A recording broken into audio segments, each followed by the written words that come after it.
के लिए बहुत बड़ी खबर, पाकिस्तान घुस गई भारतीय सेना। ये अज्ञात बॉर्डर पर पाकिस्तान के भीतर दाखिल हो गई भारतीय सेना। और देखिए मेजर गौरव आर्या को, इसका मतलब समझिए ये क्या है। ये अब पराक्रम का वो प्रदर्शन है जिसकी ताव झेल नहीं पाएगा Pakistan. Fire to the Karachi port, आग लगा दो कराची में, फूंक डालो पूरे शहर। मेजर गौरव आर्या, क्या आपको लग रहा है पाकिस्तान का नक्शा बहुत बुरी तरह बिगड़ने वाला आज रात? मैं बता रहा हूं, आज की रात देखना कयामत की रात है पाकिस्तानियों। सो मत जाना, आज की रात को कयामत की रात है। तुम्हारे सर पे मौत का नंगा नाच हो रहा है। हेलो दोस्तों, जय हिंद। दोस्तों, ये वीडियो मैं सिर्फ और सिर्फ जागरूकता की दृष्टि से बना रहा हूं। दोस्तों, इस समय पूरे सोशल मीडिया पर मेन स्ट्रीम मीडिया यानी गोदी मीडिया ने जो दुर्गंध फैला कर रखा है, जो ऑपरेशन सिंदूर के नाम पर पूरे भारत को संपूर्ण युद्ध में झोंक देना चाहती है, जिस तरीके से वो भ्रामक खबरें फैलाकर जनता को उत्तेजित कर रही है, और यही जनता जो है ये इतना उत्तेजना बढ़ जाएगी तो जिसका खामियाजा देश को, सैनिकों को भोगना पड़ेगा।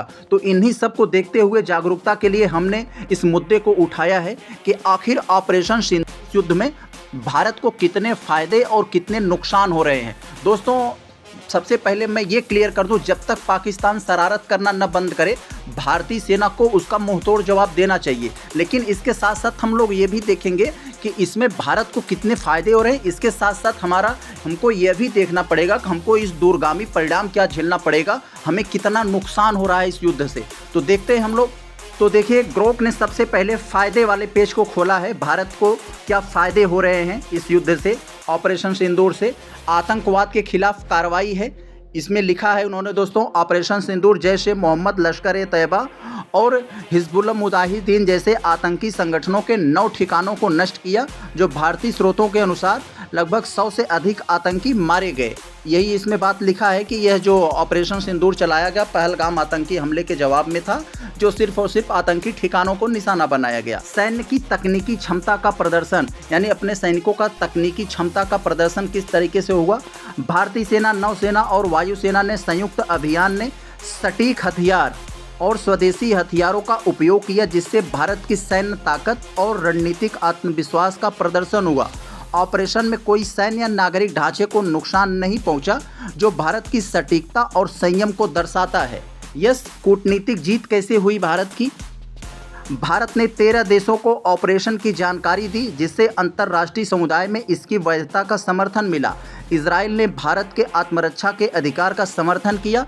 संयुक्त राष्ट्र की तटस्थता प्रतिक्रिया और चीन की निंदा से बचने की रणनीति ने भारत की कूटनीतिक स्थिति को मजबूत किया।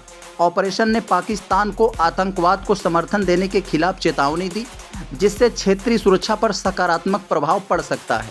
बहुत अच्छा था। चौथे फायदे में दोस्तों हम लोग देखने जा रहे हैं राष्ट्रीय एकता का समर्थन कैसे हुआ।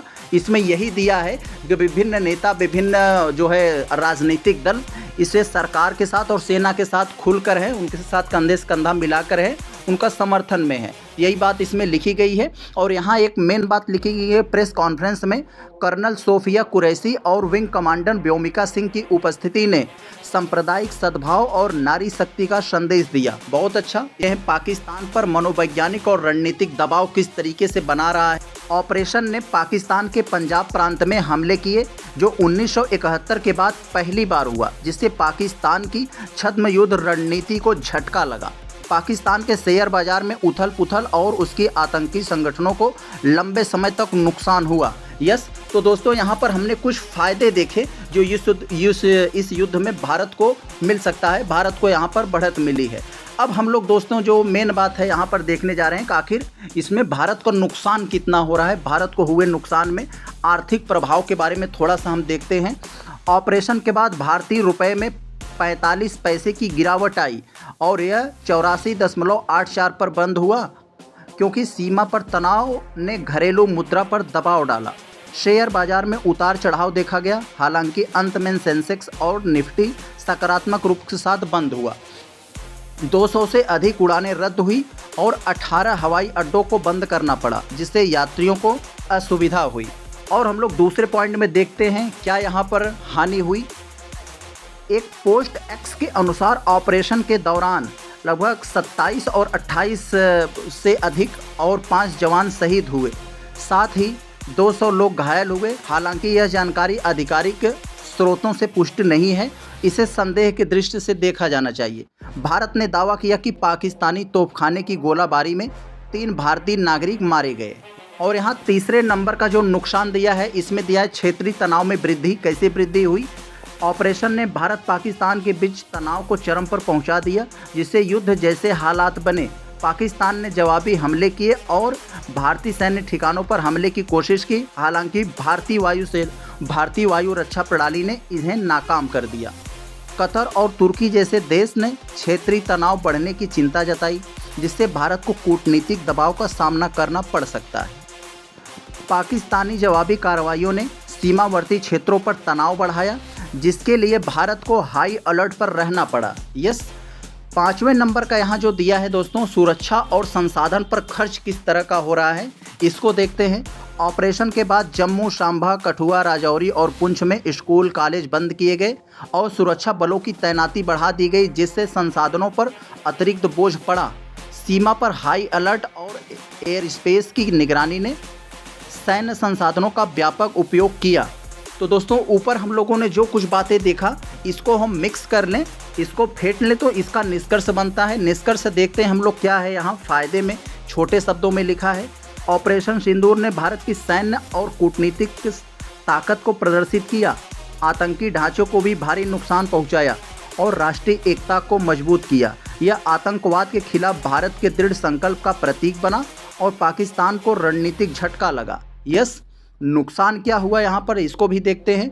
आर्थिक अस्थिरता, सीमित नागरिक और सैन्य हानि जिसकी पुष्टि आवश्यक है, और क्षेत्रीय तनाव में वृद्धि प्रमुख नुकसान रहे।